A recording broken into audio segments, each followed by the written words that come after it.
Yo, yo, yo, welcome back to Brandon Smooth TV. Back at you with another review. Now, for those of y'all who watch my channel, or those of y'all who know me personally, y'all know my favorite horror movie franchise of all time is Halloween. Y'all know my favorite slasher is Michael Myers. So, of course, you know you were going to be expecting this review for Halloween Ends. They named it Halloween Ends, and it is supposed to be the definitive end to Laurie Strode and Michael Myers in this saga, right? But if the movie make enough money, y'all know they're gonna reboot the shit in 5 to 10 years. Thoughts on the movie? I had to watch it twice, and I'm probably gonna have to view it again. But at the end of the first viewing, I was just flabbergasted. Like I didn't understand the movie. I don't know if it was a writing issue. I don't necessarily blame the actors because I do believe the actors that they had played their roles. They did good as far as what they were given. And this ain't a shot at Blumhouse, but I didn't like this movie. I didn't like it better than Halloween Kills, and I sure didn't like it better than the 2018 Halloween. So let's go over the parts of the movie I did like. The opening scene with Corey Cunningham and the babysitter. I thought that was shot well. I like that they put the opening scene before the crawl, of course, where we see the pumpkin, and have the theme music. So I did like that. That little boy was bad as hell. That little boy was bad as hell. Definitely. Yeah, you pulling pranks. I got my girl here with me. That little boy was bad as hell. So you can't really blame Corey Cunningham for what happened, but I don't be playing with kids either. I would have yelled at him like, you know what I'm saying? Bring your little ass down here sitting and watch TV. I'm in control. He was sitting down watching TV. He wanted to watch the scary movie. And remember, he left the room for 2 seconds. He told him that he wasn't supposed to watch the movie, and then he just gave in. We're not going to act like we're best friends here. Remember, that's what the little boy told him. Yeah, and that's the problem with these kids babysitting. Y'all remember babysitting back in the day? We done got babysitted. A lot of y'all done got babysitting money. Kids used to listen. But now they got social media and shit. They think they can run around and do whatever. So that was a good scene. When he fell them 3 stories and broke his, I said, God damn. Not that I wasn't expecting that, but it was very sudden. I wasn't expecting that. So I get that. And like my girl was saying, it did look like they were trying to set up Michael Jr. Michael Jr. That's what we're going to call Michael Jr. That's a good name. So I did like the opening scene. Then we fast forward and we start meeting up with the characters. We got Laurie. We got our boy, Deputy Frank. We got Allison back, the granddaughter. Oh, needy girl. Yeah, super needy girl. I don't know what to call it. And it's been 4 years, right? So I get people changing 4 years. Hell, I'm probably not the same as I was 4 years, but I'm not that much different either. Right. I wasn't from Halloween Kills to this. The characters took such a dramatic turn. You almost didn't even know like what you was watching, and some of the dialogue was weird. So it was 2 different movies that was put together. The only part of this movie that I felt went with Halloween was the fight scene at the end, in the opening scene. That was some Halloween shit. Everything else was like, oh, we're doing a Michael Jr. movie. Okay, cool. That's fine. But you need to really flesh it out if you're going to do it. And they had enough time to do it, so I understand. And I've watched every Halloween, so... You sure have with my ass. Probably twice. More than twice. But, I wasn't a fan of this movie at all whatsoever. It could have not been made, and we still would have been okay. Everybody was so different. So, like Laurie. Laurie was more like her 1979 character before she met Michael. She was a very smart girl. She didn't go out and sleep with none of the boys. She was about doing her homework, looking for books, and she was just babysitting and chilling, making her money, right? So I am glad that she was actually able to get past the trauma. But out of all the characters, I would say she changed, but not the most. You know what I'm saying? Because she was kind of back and forth. I was looking for Laurie to kick his ass this whole goddamn movie. I was looking for back and forth the whole time instead of the little bitty fight scene that we got. That's really what I was hoping for. I hoped to have picked up from where the last movie ended. And just keep it going, right? Keep it pushing. Now, they did have the time jump. It was a 4-year difference from the last one. We know that her daughter, Karen, got killed. So she was dealing with that trauma. Even with the time jump, because the last movie had a time jump, correct? No, that's all on the same night. So 2018 going into the same night. So from the first Halloween to the second Halloween, I know I'm not calling them the right name. I'm not Halloween that savvy, but I've watched every single last one of them.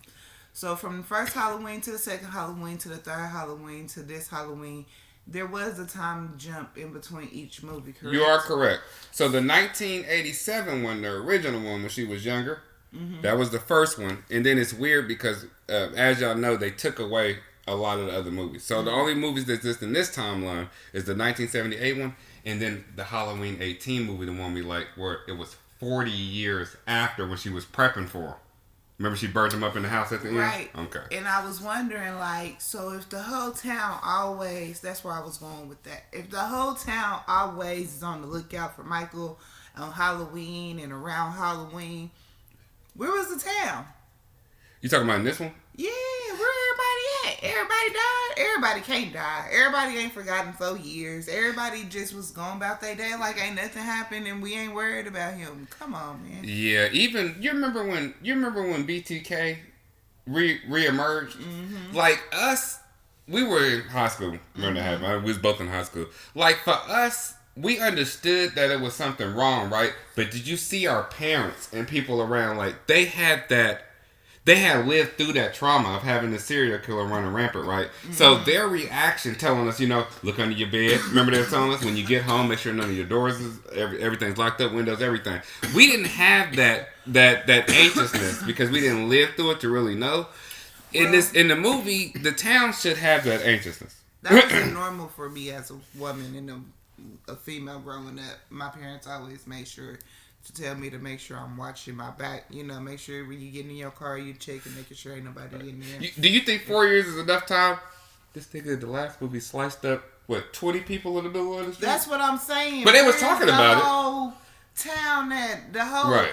How they rallied at the end of the last movie and how this movie played out is just bogus. Well, remember at the beginning of the movie, they should have named this something other than Halloween. They should have named this Yeah, it was different. Something other than Halloween. They did attempt to do that. Do you remember when she did the opening monologue after the first thing, and she was saying how the town has regressed? Basically, they got evil. You remember they were showing Deputy Frank, and then he walked up on a crime scene. He was like, "No, this wasn't Michael. He don't use guns." Right. Or they hung that dude like the devil that got hung in the first one. So they tried to do it, but it was just kind of it wasn't attached. It was an afterthought. Let's put this in there. This is an afterthought. Let's work on Michael Jr. and then you. Right. So speaking of Michael Jr., she did the open monologue. We do meet the granddaughter. She ends up running to this fool right at the she's at like a grocery store or something. This is the problem I had, baby. You got to help me out. I was in band at Southeast, okay? I played in band for 5 years from middle school to high school, right? Did you know that crazy jock dude, the black girl with the braids, you hear me? The one that was telling them to stop them. Did you know they were all in band? When they first got out of the car, only because of what they got on. What they was wearing their band uniform. I got a bad background too. But what I'm saying is, that's the only reason I knew that they was all in band. Right, but does that make sense to you? Number one, you getting bullied by 4 band kids? No. And every time you turn around, you being bullied by them. You getting bullied by 4 band? Like I see if it was the football jocks. Them is some big corn-fed motherfuckers. It makes sense. Maybe in the basketball team, maybe in the swim team. Their hatred towards him didn't make sense. Yes, I understand he was accused of killing that little boy, but the charges dropped. Obviously, because he wouldn't have been walking around. It never came. It was an accident. That's what they wrote it, but. So, yeah. It did. So he got bullied. Then he ended up going to the drain. Now, this is the first time we get to see Michael. This ain't the Michael from the last 2 movies or from 1978. Hell no, that dude was super fat. Well, remember he grabbed him and then he was like choking him. You know what I'm saying? That he could see into but his life. We got to talk about that.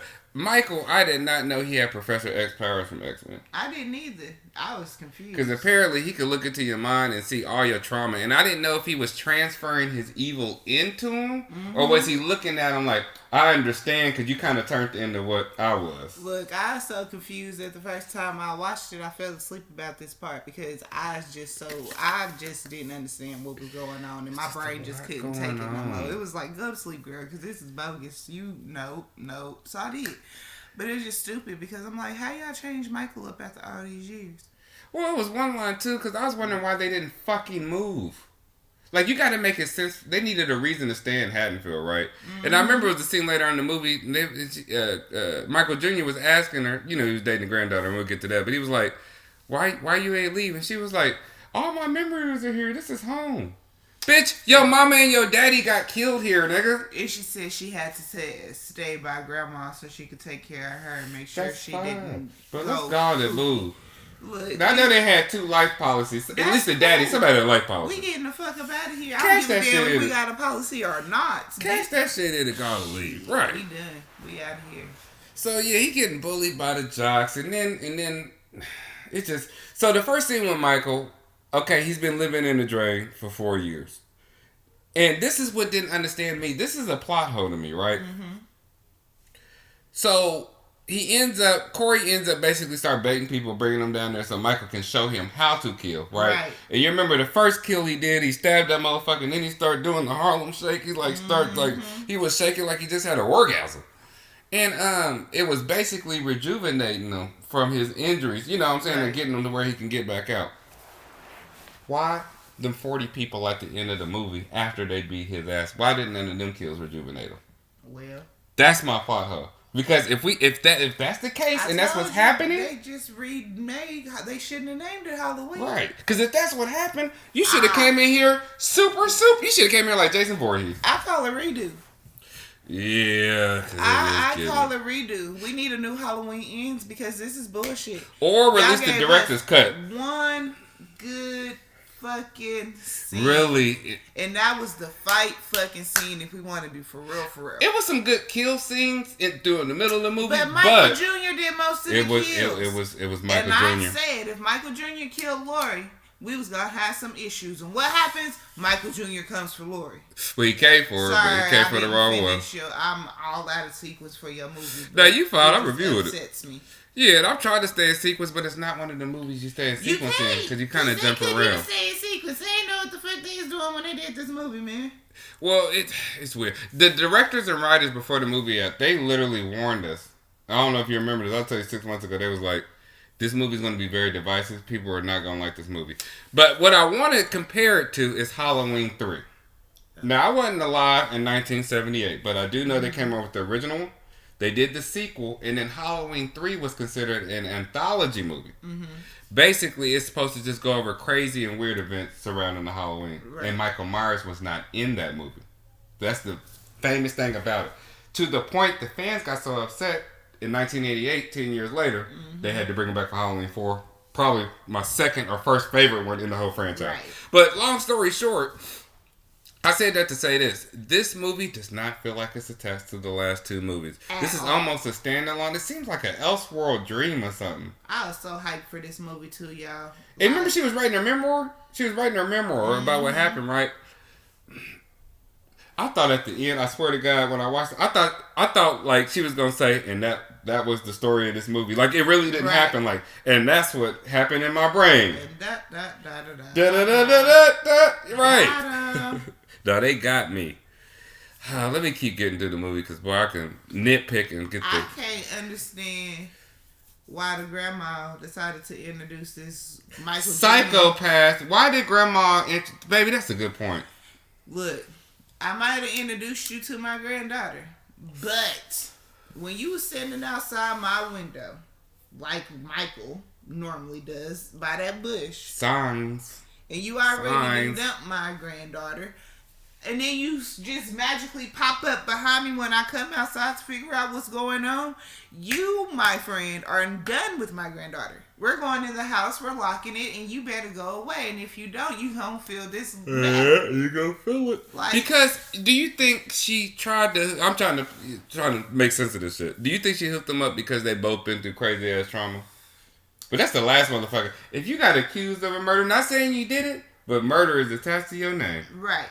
That's all I'm not introducing you to my granddaughter, my daughter, my niece, my nothing. You know, I'm not even talking to you myself. Other than maybe you might get a high because I try to be friendly to everybody. But goodness gracious, that's just too much. That'd be like me being like, "Hey, come on, come talk to my daughter real quick." The fuck? No, we don't introduce our daughters to killers. Period. Our supposed killers are no. I understand accidents happen, but no. So after this motherfucker, because he originally got taken to the drain, right? Michael pulled him in, right? Mm-hmm. Then he ended up escaping. And the homeless dude was warning him about shit. He stabbed the homeless dude. He didn't escape. We have to make sure we say that right, because he did not escape. He was let go. Yeah, he was let go. Because, hey, he had the death grip on that fool. I forgot about that. He did not escape. The only reason he let him go because he seen what he went through.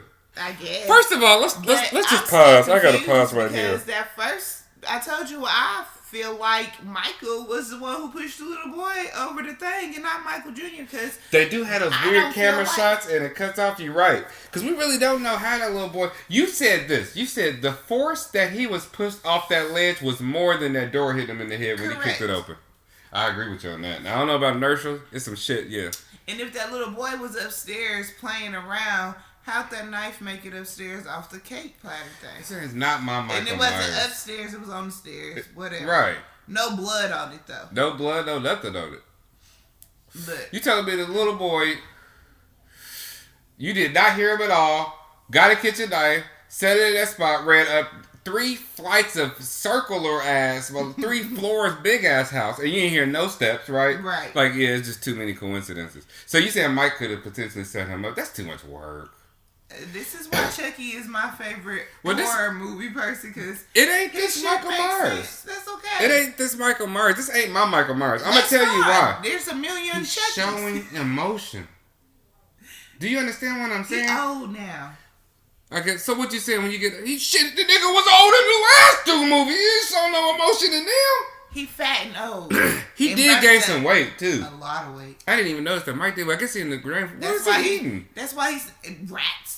Mike ordering DoorDash. That homeless man, you said, why didn't he kill the homeless man? Because the homeless man was bringing him his meals. It makes sense. There you go. Throwing a little something down in the plate. Yeah, leave me alone. Please don't kill me. Right. I'll be back with some shrimp. I got some shit. The lady give me $20 every day. I got some pizza. That's it. Okay. What you want today? Chinese or pizza? Right. So the dude gets bullied again and continues getting bullied. Then he decides to return back to the pipe, right? Mm-hmm. After he returns back to the fucking pipe, he's basically trying to get Michael to show him how to kill. Because when he left the pipe one of them times, he accidentally stabbed the homeless dude ran up. He almost had it coming. Like, nigga, you ran up on me with a knife. Because he asked him, how did he let him live? Yeah, that was self-defense. And then he told him to go back in there and get him the mask. That's how he wanted it. So did. He put that knife on him, so yes, it was definitely self-defense. That's a little foreshadowing too, because he did go back and let him get the mask. We'll get to that in 2 seconds. So, Michael showed him how to kill. Michael's gated the juice back a little bit, but he's not strong enough. So, this motherfucker started dating Allison, right? He started dating the granddaughter. I ain't never seen nobody meet in 2 days and be ready to leave town with a motherfucker. Okay. I'm talking about leave everything behind and just ghost everybody. Also, she was so fucking clingy. In these movies, it seems like she having a lot of... clingy. It's crazy motherfuckers. He came, I'm sorry I left last night. Let's go walk. I'm like... Okay. Let me twirl my hair and here we go. Yeah, tell her crazy. She remember she was holding her, seeing that when he didn't want to give her a hug. But he was like, what is going on? You trying to get a hug? I don't know what she was trying to get. I don't think that was a gesture for a hug. Though she looked like she wanted to read his palms. Fucking up at work. Remember when he came in there? He cut his hands when he was getting bullied. She knocked over the whole damn tray. You about to mess up? Yo, I'm not in the medical field, baby. You can fuck up your license doing some shit like that too many times, right? Hell yeah. Okay. Especially if they're reporting that shit. Right. Now, Jamie Lee Curtis, like I said, she was basically the same, but she was super happy, so she wasn't the same in the last 2 movies. But her and Frank flirting in the grocery store, I didn't like that dialogue. I'm going to keep it a buck. That nigga was talking like a motherfucking, like he just learned his first word. It's one thing to have puppy love when you're younger. You know, you get tripped up, you know what I'm saying? But nigga, you 70, 80 years old. Nigga, you done fucked some hoes body. You know, had a wife at least for 20, 30, 40 years. Nigga, like, even if you ain't had none of that, you done maxed some hoes. You a police officer. You done talked to some people. She done sucked your dick and you left it. You know what I'm saying? Like I was 2 and 3. I was looking like, man, I want you. He was like, I like, talk You. to you. I talk to you too. I like titties. I'm like, all right, I don't know. I got titties. Now, baby. Now, base his character, and this is what I'm saying about the characters from the last two movies. He was gun-ho in these last two movies. Yeah. Remember Dr. Crazy Ass that was wearing the mask in the first one stabbed him when he was about to go, I'm going to put a hole in his motherfucking head. How you go from, I want to put a hole in his motherfucking head to store, date? He's traumatized. I guess 4 years passed, but do you get dumber? In his case, more than 4 years can pass. Anyways, this movie was just a lot going on. I'm like, and it was a lot of scenes. You ever watch something, and I was like, waiting for some shit to happen? You ever like listen to a comedian that's not funny, but you be waiting on the joke, like it's about to be funny, but it's not. This how this movie was with the horror, and I'm not taking the kills away. The kills was cool. Michael Jr., let's talk about Michael Jr.'s kills before we wrap this up. I like some of Michael Jr.'s kills, but I'm going to tell you one thing, like, I don't know how it was built. Like, his build wasn't right when he had the mask on. Do you know what I'm saying? Like, it was like a skinny nigga under there, to me. Yeah. And Michael was super fat in here, but it wasn't Mike. Wait, before we get to his kills, let's talk about how the hell he got this goddamn ass from Michael. This nigga ran into the tunnel and socked the shit out of Michael. How the hell do Michael Jr. sock the hell out this grown ass killing machine? Yeah. And then they wrestling for the mask and shit, going back and forth. He talking shit. He was like, "You're just a man in a mask." And then he took this shit. He's like, "You don't need this no more." Now I thought he was weak, but nigga, first of all, you was able to hold and choke the shit out of him for a very long time. You gotta have some strength for that. Yeah. Also, how did he get Michael's strength? It was a couple of scenes. He didn't do nothing too crazy as far as strength, but it seems like he gained some type of physical ability after he had the mask on. Maybe it's all in the mask. And that's what they kind of let the movie out. But I hate it because they built Michael Jr. up like they was really going to do like a spinoff or something. This movie was really about him. I mean, if he had to say who the main character was... Michael Jr. It was Corey Cunningham. That's right. Michael Jr. The movie started off with him. This is Corey Cunningham's movie. Michael took a backseat to it, and so did goddamn our girl. Everybody in Halloween Laurie Strode. Backseat to it. It was just weird. Got to their fighting scene, but Michael Jr. started it. Well, let's talk about that instinct. So he murdered all them motherfuckers. I did like some of the kills though. He was fucking with. He took a blowtorch to somebody's mouth. The dude that was talking shit. Mm-hmm. They kind of blurred that shit out. That was crazy. He had the little one girl just locked under the gate, fucked off. And then he ran her ass over in the truck. That was fucking crazy when he left. Mm-hmm. Went home, killed his mom. They killed that doctor and the chick, and they were just living their best life. They really didn't deserve to die. Yes, she got the position before you, but shit, you know how it goes. Shit, she was putting out or about to put out. So shit, that means part of the game. You go to HR. You hear me? Do the right thing, motherfucker. I can impress you with. But remember, she was like, she told Michael Jr. She was like, he's like, we need to burn it all down. She had to tell him about them motherfuckers to know for him to go to their house. No, remember, because that's where he got his hands and shit done. So. That's yeah, but they wasn't being that much of an asshole. This nigga just stitch your head up. You gonna kill her? She did that, I thought, after she cleaned it and everything. But he was kind of a butthole anyways of a doctor. You heard how he was talking when they was in He was like, cute? He ain't supposed to say shit like that. Get this up, Like, no, this is not how you talk to people even if they F up. But the red, she wasn't having it. So, this kill was cool. The craziest kill, when he took the black dude's afro, that was the radio dude. Mm-hmm. Did you see that one? And beat him, messed him up. Yeah, I rewatched it. I had to watch it 3 times in all honesty for me to get to the end. But the point is that I made it to the end. And let's talk about that last scene. That Corey, like I said, he's going on a killing rampage. Mm-hmm. He ends up coming to kill Laurie, trying to be Mike, because he's Michael Jr., like you said. It looked like she was about to blow her brains out, and she shot the pumpkin. But I knew she wasn't about to kill herself. She called in that thing. And she called it a suicide watch. That was a good call to actually call in. You see, they was there ASAP. And calling it in kind of solidified what was going on. Right. So she shoots the hell out of that motherfucker. He just fell down the stairs, right? It was laying there fucked up, basically. Not their fault. Yeah, they did fight a little bit, but she didn't have nothing for him. I mean, he didn't have nothing for her. That nigga's a teenage boy. Well, no, I guess it was 4 years. Today. And yeah, he's still young. She didn't shoot him though. He slit his throat. That was the dumbest shit of the whole movie. No, because nobody would have her. The granddaughter walked in to make it look like she did it. She only knew this dude for all of 30 minutes. Yeah. And she picked his side over your grandma's side. I was like, fuck you. He did something to your First grandma. of all, the nigga told you when he met you, that I killed somebody. And you kissed her. That's who should have died in this movie. Allison should have died. Well, you know they didn't do it right, so I call it redo. We should write the new Halloween ends because this was bullshit. It was just weird. It was super fucking weird. And then fucking Michael shows up, picks his mask up off the floor. You know who grabbing the motherfucker. We had a final showdown, which was actually the best part of the movie. Yes. Once it got to there, like, I was engaged, but like, I was like locked in. You know, they talking shit, doing this. You just seen half the fucking fight scene in the trailer. So, she ends up pinning Michael Jesus style, then the crucifixion style, one hand up, one hand down, as above, so below, to the fucking table, right?